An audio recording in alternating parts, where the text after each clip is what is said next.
Участники вечерней программы, детские танцевальные и вокальные ансамбли, студенты, самодеятельные коллективы, известные музыканты города вышли на сцену, чтобы поздравить сибайцев с Днем Великой Победы. Они пели о войне, героизме и мужестве русского солдата, о мире и свободе, счастье и дружбе, исполняли яркие красивые танцы.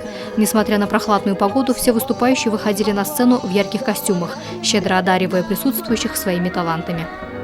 Если дети в зоне огня и стоят под прицелом ружья, значит, взрослые так и не выросли.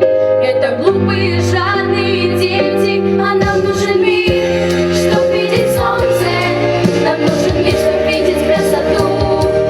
Нам нужен мир, где тишина и светят звезды, пусть услышат это все вокруг.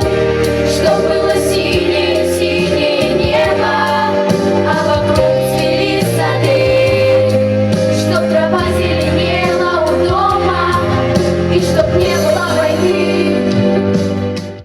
Отрадно, что среди подрастающего поколения есть дети, увлекающиеся творчеством, спортом. Со временем они поймут, что все, что у них есть, заслуга их предков, которые воевали, прошли кровавый путь Великой Отечественной ради жизни на земле.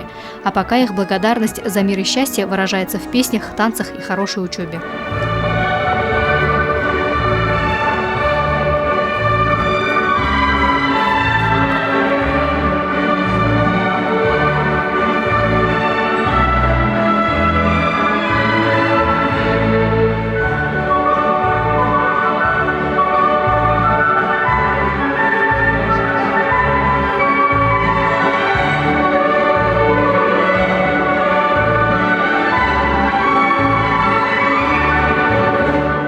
От всей молодежи, от всех студентов нашего города сказать большое спасибо им за мирное небо над головой, за спокойное сейчас, жизнь сейчас спокойно, да, все это благодаря им.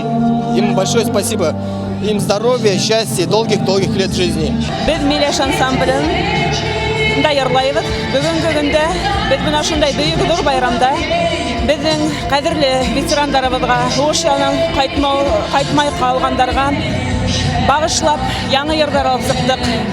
Бізге бүгін шул тиклем әрнеулі, шул тиклем қызық, көңіллі һәм қызғаныс. Шундағы қалған кішілерді біз бүгін хәтерлейбіз, еске алабыз. Һәм бик зор байрам бара бүгінгі. Музыкальный подарок, преподнесенный юными и взрослыми талантами, удался. Внуки Победы должны помнить и гордиться подвигом ветеранов, стремиться жить достойно и не позволять пятнать историю своего народа.